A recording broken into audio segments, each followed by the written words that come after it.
Alright, what's going on everyone, and welcome to the series where we discuss terribly broken, degenerate decks in Magic's history that were so powerful they needed to be banned. Today we're looking at Splinter Twin, one of the most controversial banned decks in Magic's history. As many people feel, it never should have been banned in the first place, and also spawned a lot of conspiracy theories surrounding Wizards of the Coast influence over the modern metagame. So before we get into all of that, let's look at the card itself. It's a 4-mana aura that will give the creature it enchants the ability to tap to put a token copy of the creature onto the battlefield with haste, and you exile it at end of turn. So what this allows you to do, in theory, if this card was being used in a fair way, is you'd put it on a creature that you want to attack with, and then instead of putting that creature at risk going into combat, you would make a token copy of it and just attack with that every turn instead, and it would be even more powerful if you placed it on a creature that had a triggered ability. But of course that would be fair and reasonable, and that's not what this deck did. It combined it with Deceiver Exarch and Pestermite, both of which allow you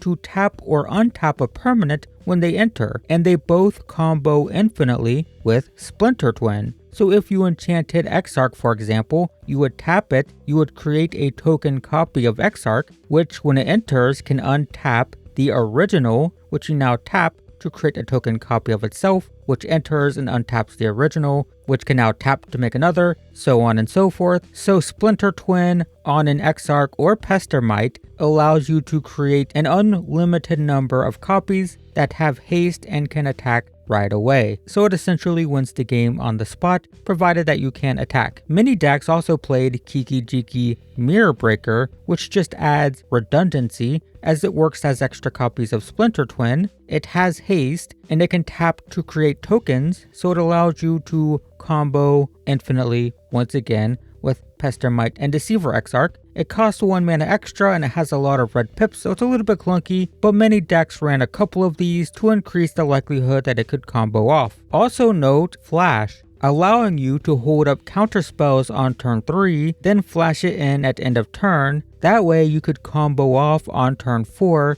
and limit how effectively your opponent could interact with it, as it allowed you to dodge all sorcery speed removal. If this enters at end of turn, and then you play Splinter Twin on turn 4, nothing that sorcery speed can touch the combo. And in fact, the difficulty of interacting with the combo was a major reason why it was banned. Because it could flash in Exarch at end of turn, it forced the opponent to always keep up instant speed removal for the rest of the game after turn 3. Tapping out against Splinter Twin was basically a guaranteed loss, so it effectively made every single deck it played against 2 turns slower. You had access to 1 mana on turn 3, and then you had 2 mana on turn 4, you had 3 mana on turn 5, so on and so forth, because you had to keep instant speed removal up. And that was fine for the Splinter Twin player because the rest of the deck was filled with Izzet control spells, like Dispel, Remand, and Spell Pierce. These were the big ones. The first counters only instants, Remand counters something, but for only 2 mana, the card does go back to their hand, but you get to draw as well, and Spell Pierce counters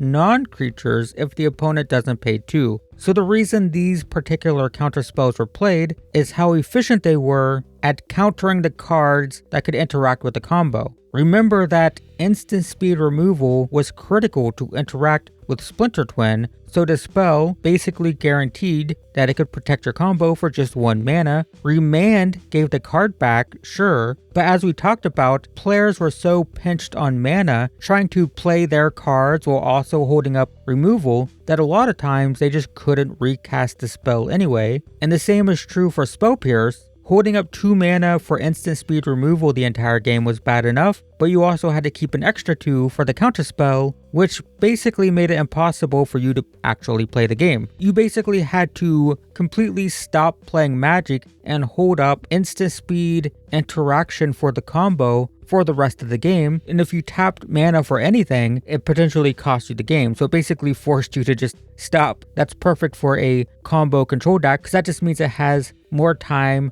to draw more mana and more counterspells. Of course, this was only relevant after turn 3. If you were playing against this deck, you did have a couple turns to develop your board before you were forced to stop spending mana to hold up removal, but the deck played things like Lightning Bolt, Flame Slash, and Snapcaster Mage for the early game. The first two are very efficient removal spells for early game creatures, and Snapcaster is a 2-mana 2/1 with Flash that can recast the spell from the graveyard when it enters by giving it flashback, so you could flash it in as an ambush blocker to destroy an attacker, as well as recast a burn spell to destroy another creature. And if that wasn't an issue, then it could be used to recast counter spells to protect your combo pieces. So the deck had answers for early threats, and once the opponent was locked into holding up their mana, the deck would start filtering through its deck to find its combo. There are tons of blue filter cards in Modern, and different players had different preferences, but it was usually pretty bad if Splinter Twin players survived the first few turns, because they were casting these cards and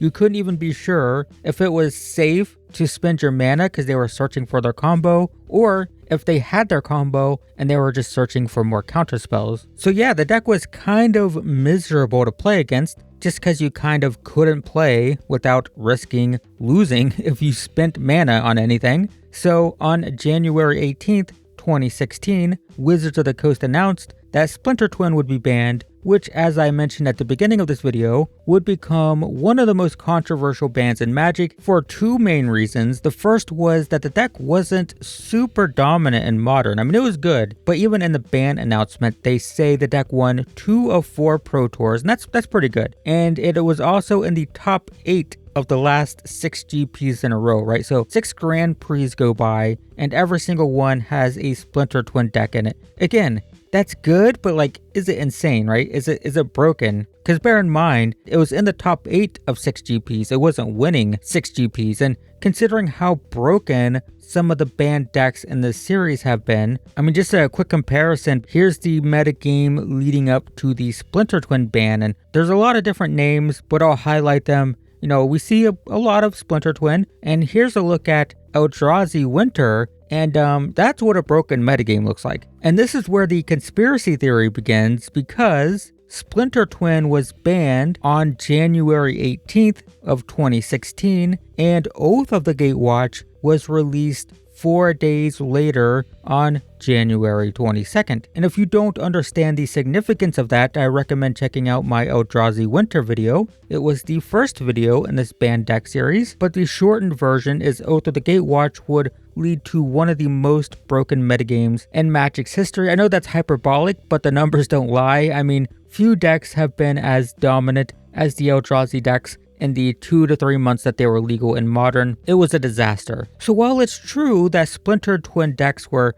miserable to play against, they just were. And a lot of people, like myself, kind of found them to be unpleasant. You know, it was one of those decks that you got matched up against, and it's like, oh god, here's the Splinter Twin deck again. I guess I don't get to play Magic, right? It was kind of annoying, but it wasn't like crazy dominant. It wasn't everywhere. So it was a very questionable ban in that, sure, it was annoying, but it wasn't, you know, destroying the metagame. And the fact that it was banned 4 days before the most broken metagame ever led many people to believe that Splinter Twin was only banned to open the metagame up for the upcoming Eldrazi set. People were convinced that Eldrazi Winter wouldn't have been as bad if Splinter Twin wasn't banned 4 days before the set was released, and this only increased people's bitterness as the format imploded during the Oath of the Gatewatch release cycle. It's been 8 years since all this went down, and reflecting back on it,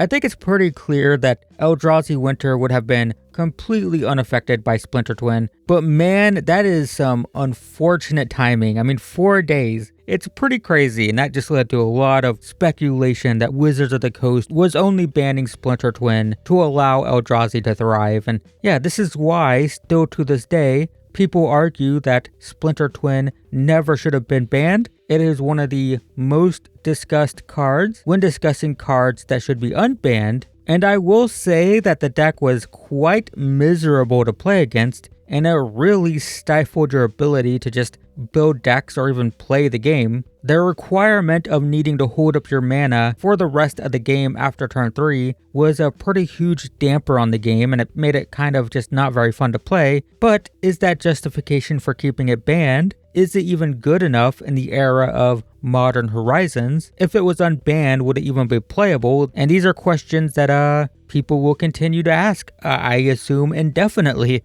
Unless it gets unbanned, we will continue to question why it was banned and should it be unbanned for the rest of time. So anyway, if you like this video and you want to see more like it, I have a playlist dedicated to banned decks like this, and you can find a link to it in the description below. Check that out if you're interested, and in the meantime, thanks for watching.